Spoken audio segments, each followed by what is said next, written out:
Bible సమయం గంభీర సమయం వచన పరంపర ధ్యానాంశ సమయం బైబిల్ సమయం గంభీర సమయం దైవ సన్నిధికి అనుబంధ సమయం బైబిల్ సమయం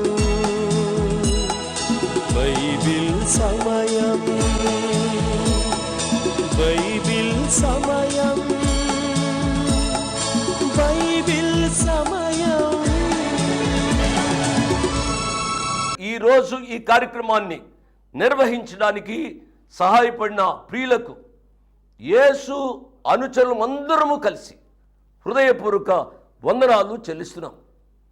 అమ్మా బాబు, మేము మీకు ఏమీ ఇవ్వలేము. మా పక్షంగా దేవుడే మిమ్మలను మీ కుటుంబాలను నిండారుగా దీవించునుగాక.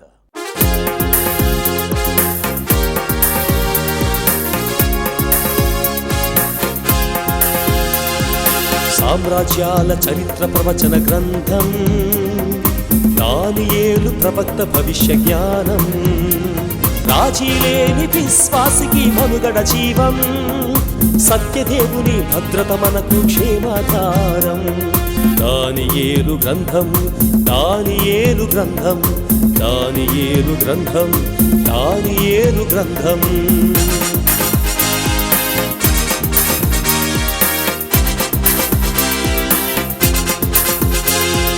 దైవజనుని అంతమే రాజాజ్ఞసారం, సింహాల బోనులో మరణం పద్యం, విశ్వపాలక చోక్యంతో మృగాలు సైతం మౌనం, విజయుడైన దానియేలు యథావిధి జీవనం.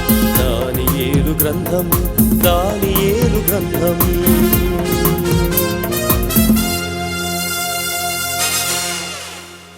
Good evening, praise the lord. సకాలానికి వచ్చిన మీ అందరికీ నా ప్రత్యేక ధన్యవాదాలు. దేవుడు ఈరోజు తన వాక్య సమృద్ధి చేత మనందరినీ దీవించునుగాక. దానియేలు గ్రంథ ధ్యానాలు చాలామందికి ఆశీర్వాదకరంగా ఉన్నాయని రాస్తున్నారు, ఫోన్లో చెబుతున్నారు. అటు వారందరికీ నేను కృతజ్ఞుడను. ఎందుకు చేతనగా కొన్ని వేల మంది, లక్షల మంది దేవుని వాక్యాన్ని వినాలి అనేది నా యొక్క అభిలాష. దేవుని వాక్యము మనుషుని మార్చేది. దేవుని వాక్యంలో జీవం ఉంది, దేవుని వాక్యంలో శక్తి ఉంది. దేవుని వాక్యమే దేవుడు. కాబట్టి దేవుడు తన వాక్యం ద్వారా మనతో మాట్లాడుతూ ఉండగా దేవుని మాటలు వినకపోతే ఎవరి మాటలు వింటామో అండి? ప్రతి ఒక్కరి మాటలో మోసం ఉండవచ్చు, కానీ దేవుని మాటలో జీవం ఉంది. సత్యమైన మాటలు దేవుడు మనతో మాట్లాడుతూ ఉండగా మనము నిర్లక్ష్యం చేయడం మనకు ఆశీర్వాదకరం కాదు అనే విషయాన్ని నేను జ్ఞాపకం చేస్తున్నాను. దానియేలు గ్రంథాన్ని మనం ధ్యానిస్తూ ఉన్నాం. దానియేలు గ్రంథ ధ్యానాల్లోనికి వెళ్ళడానికి ముందుగా ప్రార్థన చేసుకుందాం. దయచేసి తలలు వంచండి, కంటి మూసుకునండి, ప్రార్థనలో నాతో ఏకీభవించండి. మమ్మలను మిక్కిలిగా ప్రేమించిన మా ప్రియ పరలోకపు తండ్రి, వందనాలు, స్తోత్రాలు నాయన. మీ కుమారుడు మా రక్షకుడు యేసు ప్రభు వారి అతి శ్రేష్టమైన నామంలో ఈ రాత్రి సమయంలో మీ కృపాసనాన్ని సమీపించడానికి అపాత్రుడను, అపాత్రులము నాయన. మాకు దయచేసిన యోగ్యతను బట్టి మీకు స్తోత్రాలు. మా యోగ్యతను బట్టి కాక మీ కుమారుడికి యోగ్యతను బట్టి మాకిచ్చిన ఈ ప్రవేశాన్ని బట్టి మిమ్మల్ని స్తుతిస్తున్నాం, ఆరాధిస్తున్నాం. ఎంతమంది టీవీ దగ్గరికి వచ్చారో వారి దయతో ఈ రాత్రి జ్ఞాపకం చేసుకుని వారి యొక్క శారీరక, మానసిక, ఆధ్యాత్మిక అక్కరలు తీర్చుమని అడుగుతున్నాను ఆయన. ఈ రాత్రి మీ వాక్య ధ్యానము మా అందరికీ క్షేమార్థంగా ఉండునట్లు కృప చూపించుమని యేసు ప్రభు వారి ఉన్నతమైన నామున స్తోత్రం చెల్లించి వేడుకున్నాము తండ్రి, ఆమెన్. ఆమెన్ అని చెప్పిన మీ అందరికీ నా ప్రత్యేక వందనాలు.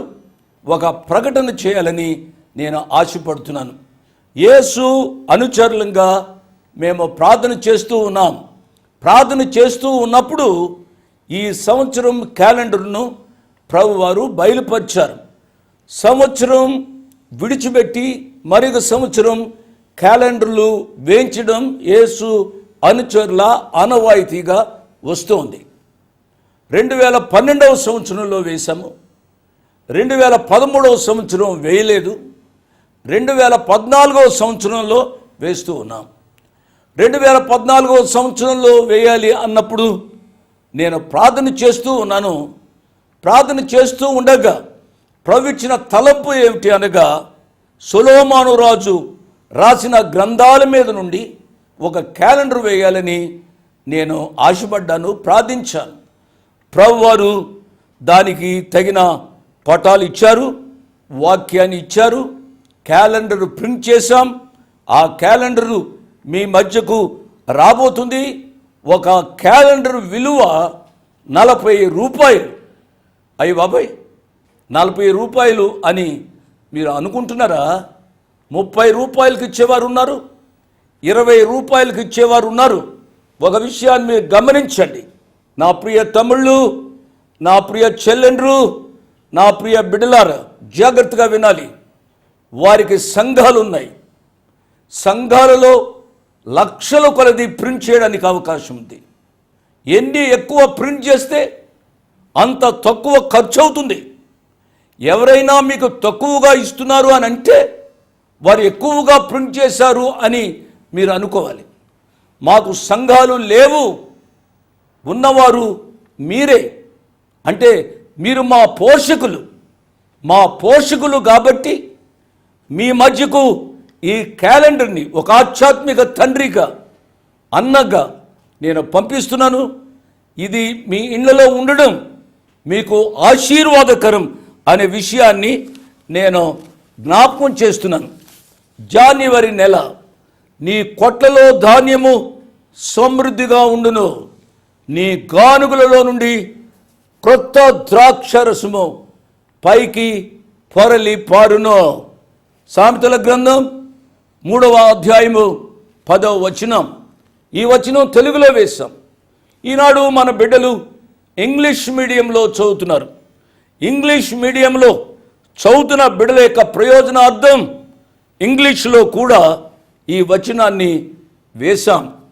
ఇక్కడ కొట్లలో ధాన్యము ఏ రీతిగా సమకూరుస్తున్నారో, గానుగులలో క్రొత్త ద్రాక్షారసము ఏ రీతిగా పొర్లేటట్టుగా ఉందో చక్కటి బొమ్మతో జనవరి, ఫిబ్రవరి నెల ప్రింట్ చేయడం జరిగింది. జనవరి నెల ఇంగ్లీష్లో అది ఇశ్రాయేలీల 10వ నెల, టెబెత్. పిల్లలు గమనించండి. తద్వారా ఇంకొక గమనించవలసింది ఏమిటి అనగా, ప్రతి దినము దేవుని వాక్యాన్ని ఈ పట్టీ ప్రకారం చదివిస్తే ఒక సంవత్సరంలో బైబిల్ అంతా పూర్తి చేయవచ్చు అనే విషయాన్ని స్ఫురింపజేసేటట్టుగా ఈ పట్టిక ఇచ్చాము. కాబట్టి జనవరి నెల, ఫిబ్రవరి నెల ఈ రీతిగా వేశాము. ఈ క్యాలెండర్లో చూడమని ప్రభు పేరిట నేను జ్ఞాపకం చేస్తున్నాను. బండ సందులలో ఎగురున పౌరమా, పేట బీటల ఆశ్రయించు నా పౌరమా, నీ స్వరము మధురము, నీ ముఖము మనోహరము. బండ సందులలో ఎగురున పౌరమా. పరమగీతం 2వ అధ్యాయము 14వ వచనం. ఆ బండ క్రీస్తే. ఇది మార్చ్, ఏప్రిల్ నెలలో వేయడం జరిగింది. ఎందుకు మార్చ్, ఏప్రిల్ నెలలో వేశాము అనగా, ఈ నెలలో గుడ్ ఫ్రైడే, ఈస్టర్ వస్తుంది. కాబట్టి ఆయన శిలువ దృశ్యాన్ని, ఆయన పునరుద్ధాన దృశ్యాన్ని కూడా ఇందులో వేశామనే సత్యాన్ని నేను జ్ఞాపకం చేస్తున్నాను. ఈ పటము చూస్తే మీకు ఎంతో సంతోషంగా ఉంటుంది. తదుపరి అదే రీతిగా మే, జూన్లో కూడా ఒక చక్కటి బొమ్మ వేశాము. దానికి క్యాప్షన్ ఏమిటి అనగా, సుబుద్ధి గల భార్య యెహోవా యొక్క దానం. మే, జూన్ నెలలో వేశాము. కారణం, మే, జూన్ నెలలో మన బిడ్డలకు వివాహాలు జరుగుతాయి.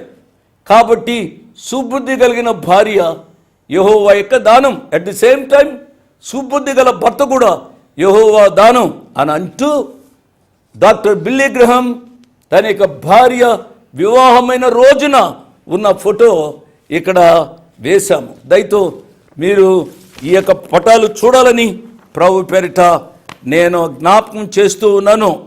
తదుపరి జూలై ఆగస్టు నెలలో మన బిడ్డలు స్కూల్లో జాయిన్ అవుతూ ఉంటారు.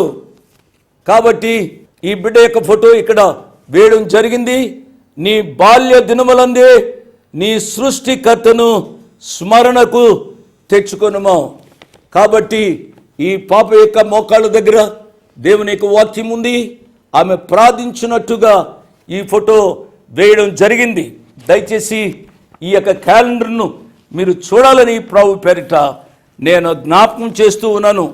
సెప్టెంబర్ అక్టోబర్ నెలలో వేసిన ఫోటో ఏమిటి అనగా, నేను షారోను పొలములో పూయు పుష్పం వంటి దానను, లోయలలో పుట్టు పద్మం వంటి దానను. సెప్టెంబర్ అక్టోబర్ నెలలో మనకు కోతకాల పండుగ జరుగుతుంది. మన యొక్క జీవితాలు కూడా ఈ రీతిగా ఆశీర్వదించబడాలి అనే ఉద్దేశంతో ఈ చక్కటి ఫోటో వేయడం జరిగింది. ఇవి మీరు చూడాలని నేను మనవి చేస్తున్నాను. చివరిగా నవంబర్ డిసెంబర్ నెల రాగానే మన యొక్క జీవితాల్లో క్రిస్మస్ గురించి ఆలోచిస్తాము. అది చివరి నెల సంవత్సరానికి వేసిన క్యాప్షన్ ఏమిటి అనగా, కార్యారంభము కంటే కార్యాంతము మేలు. జాన్యువరితో మనం మొదలు పెడతాం. ఆరంభ నెల కంటే అంతము నెల మేలుగా ఉండాలి అనే ఉద్దేశంతో ప్రసంగి గ్రంథం 7వ అధ్యాయము 8వ వచనాన్ని వేశాం. దానికి పాత ఆదాము, కడపటి ఆదాము బొమ్మ వేశాం. ప్రియ బిడ్డలారా, ఈ యొక్క క్యాలెండర్ మీరు చూడండి. దయచేసి ఇవి కొనండి. మీ దగ్గరకు వస్తున్న యేసు అనుచరులను ప్రోత్సహించండి. మీరు ఎక్కువగా ఇస్తున్నాము జోషన్నకు లేక యేసు అనుచరులకు అని అనుకుంటే మీరు ఎక్కువగా ఇచ్చింది పరిచర్యకే ఉపయోగపడుతుంది, పరిచర్యకు మీరు సహాయపడుతున్నారు అనే సదుద్దేశం కలిగి వీటిని తీసుకున్నామని నేను మనవి చేస్తూ ఈ క్యాలెండర్ గూర్చి నేను ముగిస్తున్నాను. క్యాలెండర్లు గూర్చి విన్నారు కదూ, క్యాలెండర్లు కొనుక్కున్నారు కదూ. మీ ఏరియాలో ఉన్న రిప్రజెంటేటివ్స్ లేక కోఆర్డినేటర్స్ దగ్గర ఆ యొక్క క్యాలెండర్స్ ఉన్నాయి. మీరు ఏ ఏరియాకు సంబంధించిన వారు మాకు ఫోన్ చేస్తే ఆ యొక్క కోఆర్డినేటర్ యొక్క ఫోన్ నంబర్, పేరు మేము చెప్తాం. వారి దగ్గర మీరు తీసుకునవచ్చు. ఎందుచేతనగా హైదరాబాద్ నుంచి పోస్ట్లో తెప్పించుకునే దానికంటే మీ ఊరు దగ్గర ఉన్న కోఆర్డినేటర్ దగ్గరికి వెళ్ళి మీరు తీసుకోవచ్చు, లేక వారు మీ దగ్గరకు వచ్చి ఇవ్వవచ్చు. ఈ విషయాన్ని మీరు గుర్తుపెట్టుకునమని మనవి చేస్తూ ఉన్నాను. దానియేలు గ్రంథం 4వ అధ్యాయము మొదటి 3 వచనాలు గత పాఠంలో నేను చదివాను. క్రొత్త రోజులోనికి వచ్చాము కాబట్టి నేను మరొకసారి చదువుతున్నాను. రాజగు నెబుకద్నెజరు లోకమంతటా నివసించు సకల జనులకును దేశస్థులకును ఆయా భాషలు మాట్లాడు వారికి ఇలాగూ సెలవిచ్చుచున్నాడు, మీకు క్షేమాభివృద్ధి కలుగునుగాక. మహోన్నతుడగు దేవుడు నా ఎడల చేసిన అద్భుతములను సూచక క్రియలను మీకు తెలియచేయుటకు నాకు మనస్సు కలిగెను. ఆయన సూచక క్రియలు ఎంతో బ్రహ్మాండమైనవి, ఆయన అద్భుతములు ఎంతో ఘనమైనవి. ఆయన రాజ్యము శాశ్వత రాజ్యము, ఆయన ఆధిపత్యము తరతరములు నిలుచున్నది. నెబుకద్నెజరు రాజు దేవుడు చెప్పిన దేవుడు చేసిన కార్యాలను గురించి సాక్ష్యం ఇస్తూ ఉన్నాడు. ఇంతకాలంగా టీవీ వాక్యాన్ని వింటున్నా నా ప్రియులరా, ఎంతోమంది సేవకుల యొక్క ప్రసంగాలు వింటున్నా నా ప్రియులరా, మీ యొక్క జీవితంలో జరిగిన మార్పును గూర్చి, మీరు పొందుతున్న ఆశీర్వాదాలను గూర్చి మీరు ఎన్నడైనా సాక్ష్యం ఇచ్చారా? ఆలోచించమని ప్రభు పేరిట నేను జ్ఞాపకం చేస్తూ ఉన్నాను. ఈ సాక్ష్యాన్ని బట్టి మనం చూస్తే అనగా ఈ నెబుకద్నెజరు సాక్ష్యాన్ని బట్టి మనం చూస్తే అతని యొక్క విశ్వాసము పెరిగినట్లుగా మనకు కనబడుతుంది. అంతకుముందు ఇదే రాజు ఒక శాసనాన్ని ప్రకటించాడు. దానియేలు గ్రంథం 3వ అధ్యాయము 29వ వచనం, కాగా నేనొక శాసనము నియమించుచున్నాను, ఏదనగా ఈ విధముగా రక్షించకు సమర్థుడగు దేవుడుగాక మరి ఏ దేవుడును లేడు. కాగా ఏ జనుల్లో కానీ, రాష్ట్రంలో కానీ, ఏ భాష మాట్లాడువారిలో కానీ షడ్రకు, మేషకు, అబేద్నెగో అనువారి దేవుని ఎవడు దూషించునో వాడు తుత్తునీలుగా చేయబడునో, వాని ఇల్లు ఎప్పుడును పెంట కుప్పగా ఉండును అనేను. అది ఒక శాసనం, అనగా అది ఒక డిక్రీ. ఇప్పుడు అతడు ఒక నిర్ణయాన్ని చేస్తున్నాడు. నిర్ణయము అనగా డెసిషన్. డిక్రీకి డెసిషన్కు తేడా ఉంటుంది నా ప్రియులరా. ఒక నిర్ణయానికి వచ్చాడు అతడు. ఆ నిర్ణయంలో గొప్ప సాక్ష్యాన్ని అతడు ఇస్తూ ఉన్నాడు. ఆ సాక్ష్యాన్ని మనం వింటున్నప్పుడు అతడు రక్షింపబడ్డా అని అనిపిస్తుంది. మన భాషలో చెప్పవలసి వస్తే అతడు మారు మనసు పొందినట్లుగా కనబడుతుంది. ఈ రాజు ఇచ్చింది శాంతి సందేశం. ఎందుచేతనగా శాంతి ప్రదాత, సమాధానకర్త అయిన దేవుని గూర్చి ఆయన తెలుసుకున్నాడు. ఏమంటున్నాడు? మహోన్నతుడగు దేవుడు. ఆయన మహోన్నతుడు. ఆయనకు మించిన దేవుడు లేడు. ప్రియులరా, ఈ సత్యాన్ని మీరు గమనించాలి. అనేక మంది జీవితాలలో ఆయన ఉన్నతమైన స్థితిని గ్రహించి ఎంతోమంది మారు మనసు, రక్షణానుభవంలోనికి వచ్చిన వారు ఉన్నారు అనే సత్యాన్ని నేను జ్ఞాపకం చేస్తున్నాను. అల్లాడు నెబుకద్నెజరు యొక్క శాంతి సందేశము దేశాల మధ్య ఉండాలని అతడు చెప్పడం లేదు. దేశాల మధ్య శాంతి సమాధానం ఉండాలి అని అంటే అతని దగ్గర ఉన్న సైనిక బలం సరిపోతుంది. ఇప్పుడున్న లేక ఇప్పుడు పంపుతున్న సందేశము శాంతి సందేశము అయినప్పుడు కూడా అది భిన్నమైన సందేశం. మానవుని యొక్క జీవితంలో శాంతి ఎలా వస్తుంది? యుద్ధాలు లేకపోతే శాంతి వస్తుందా? ఇంట్లో గొడవలు లేకపోతే శాంతి వస్తుందా? ఇంట్లో డబ్బు ఉంటే శాంతి వస్తుందా? మేడలు మిద్దెలు ఉంటే శాంతి వస్తుందా? శాంతి రావాలి అని అంటే మానవుని యొక్క హృదయము చెడిపోయింది. చెడిపోయిన హృదయంలోనికి శాంతి ప్రదాత అయిన ఆ యేసు ప్రభు వారిని ఆహ్వానించాలి అని ప్రభు పేరిట నేను జ్ఞాపకం చేస్తున్నాను. యేసు ప్రభు వారిని ఆహ్వానించాలి అనగా మానవునికి జీవితం పాపముతో నిండి ఉంది.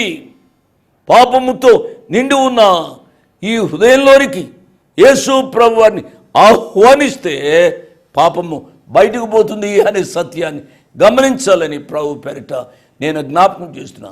నువ్వు సిగరెట్ మానేసేయి, నీవు త్రాగుడు మానివేసేయి, వ్యభిచారం మానివేయి అని చెప్పేదానికంటే నేను ఈ రాత్రి చెప్పేది ఏమిటనగా పాపరహితుడు, శాంతి ప్రదాత, సమాధానకర్త, రక్షకుడు ఆయన యేసు ప్రభు వారితో ఒక్క మాట చెప్పు. యేసు ప్రభువా, నేను పాపిని, మీరు దేవుడునైనా, మీరు శాంతి ప్రదాతవు ప్రభువా, సమాధానకర్తవునైనా, నా హృదయంలోనికి రమ్ము అని హృదయపూర్వకంగా ఆయన ఆహ్వానిస్తే నీ హృదయంతరంగంలో చెరగని శాంతి ఉంటుంది, వస్తుంది అనే విషయాన్ని నేను జ్ఞాపకం చేస్తూ ఉన్నాను. 2-3 వచనాల్లో చూసినట్లయితే ఆయన ఏమంటున్నాడు? మహోన్నతుడగు దేవుడు నా ఎడల చేసిన అద్భుతములను, సూచక్రియలను మీకు తెలియచేయుటకు నాకు మనస్సు కలిగెను. ఆయన సూచక క్రియలు ఎంతో బ్రహ్మాండమైనవి, ఆయన అద్భుతములు ఎంతో ఘనమైనవి, ఆయన రాజ్యము శాశ్వత రాజ్యము. అవునా? ఆయన క్రియలు బ్రహ్మాండమైన క్రియలు, ఆయన అద్భుతకరుడు, ఆలోచనకర్త, సమాధాన అధిపతి. నా ప్రియులరా, ఆయన యొక్క అద్భుతములు ఎంతో ఘనమైనవి, బ్రహ్మాండమైనవి, ఘనమైనవి. ఈ మాటలు మనము వర్ణించశక్యము కాదు. అటువంటి మాటలు ఈ యొక్క అన్యరాజు పలుకుతున్నాడు. ఆయన రాజ్యము శాశ్వత రాజ్యం.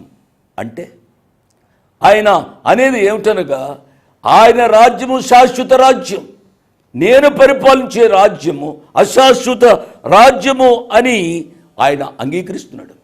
అంగీకరించడం మాత్రమే కాకుండా అతడు బహిరంగంగా ప్రకటిస్తున్నాడు.